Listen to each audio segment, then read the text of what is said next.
Hello everyone, welcome back to Dental Scholar. I am Dr. Ankit Gupta. Today, we are starting a dedicated series on the hardest tissue in the human body, enamel. So, whether you are sitting for NEET-MDS or INBDE or INICET, enamel is a favorite topic for examiners because it is unique, it has no cells, it cannot repair itself, and its physical properties are unlike any other tissue. So, in this first video, we are breaking down the physical properties from its incredible hardness to its unique optical behavior like fluorescence and the critical differences between primary and permanent enamel. Let's start with the basics. Enamel is the outer layer of the anatomical crown. It is of ectodermal origin, whereas dentine and pulp are ectomesenchymal. So, enamel is the only dental tissue that is of ectodermal origin. Rest everything is of ectomesenchymal origin. It is unique because it is acellular. So, the mature enamel contains no cells. This means once it is formed, it cannot biologically repair itself if it is destroyed by caries or wear or any other process. Also, it is avascular, that is, there is no blood supply and it does not have any innervation. So, you can say that enamel is a non-vital tissue. So, this is the hardest tissue in the human body. Also, this is the hardest non-vital tissue. But if someone asks you which is the hardest vital tissue in human body, then the answer would be dentine. Dentine is vital, but enamel is non-vital. The thickness of enamel isn't uniform.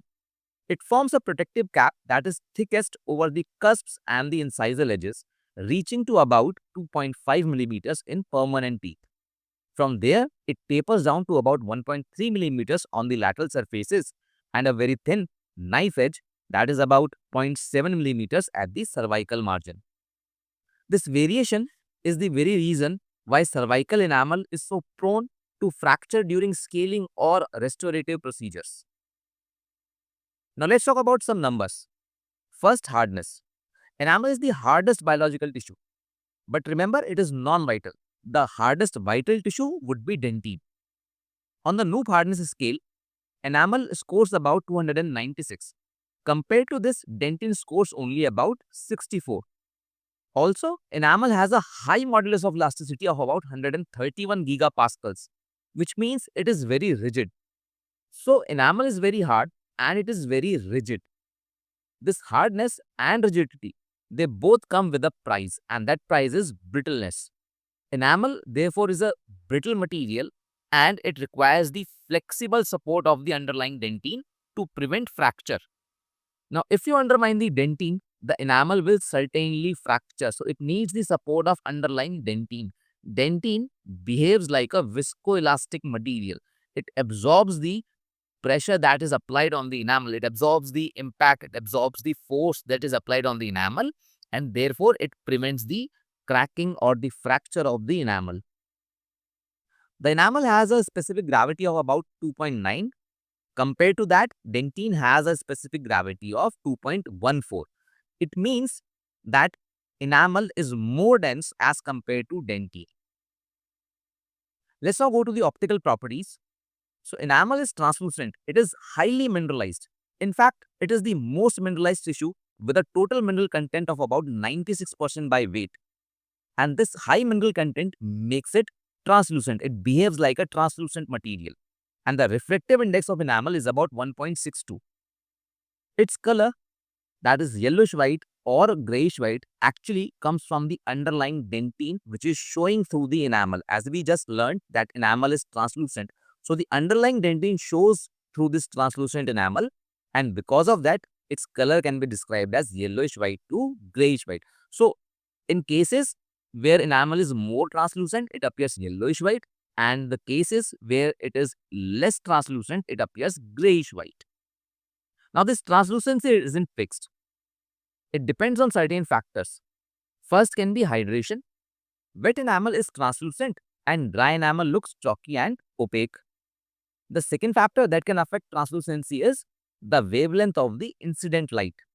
Enamel appears more translucent in red light and it appears more opaque in blue light. The next optical property is fluorescence. Enamel acts like a filter. It absorbs light in the UV range, that is in the ultraviolet range, and it emits light in the blue spectrum. So this is why some older porcelain crowns, they look black or dark under the disco light. They lack this fluorescent property, whereas natural enamel glows blue. So the disco lights or the black lights, they will make the porcelain crown appear black, whereas the natural tooth, the natural enamel, it will show fluorescence, and that's why it will appear blue. There is one more optical property you must know, and that is birefringence. Enamel is a birefringent crystalline material. This means when light enters the crystal, it is split into two rays that travel at different speeds. The crystals refract light differently in different directions. So what does it mean? It means that the enamel would appear different on viewing at different planes. So when you look at the enamel from different angles or from different planes, it might give a slightly differing view or differing color. So it creates the light and dark patterns, for example, that we see in histology. And what do we call them? We call them Hunter-Schager bands. So this property allows us to study the enamel structure using a polarized light microscope. Do you know that enamel also behaves like a semi-permeable membrane? In young teeth, the surface of enamel is porous. That is, it contains about 5% pore volume. Small ions like fluoride and hydroxyl can pass through these pores easily. This is why topical fluoride application is so effective in children. But as we age, the enamel matures, it becomes more mineralized, and these pores, they keep on reducing in size. They close, and the enamel becomes less permeable. So a newly ruptured enamel is more permeable, but with age, the permeability reduces. Finally, a couple of points on comparison between primary versus permanent enamel. The primary enamel is less mineralized in comparison to permanent enamel. This does not mean that the crystals are different or deficient. The crystals of both primary and permanent enamel, they are same. But the extent of mineralization of primary enamel is less than the permanent enamel. So what it means is that there is more organic content in the primary enamel. The primary enamel is less mineralized and more opaque, as we have discussed in the translucency. If it is more mineralized, it is more translucent. Since the primary enamel is less mineralized, it is more opaque.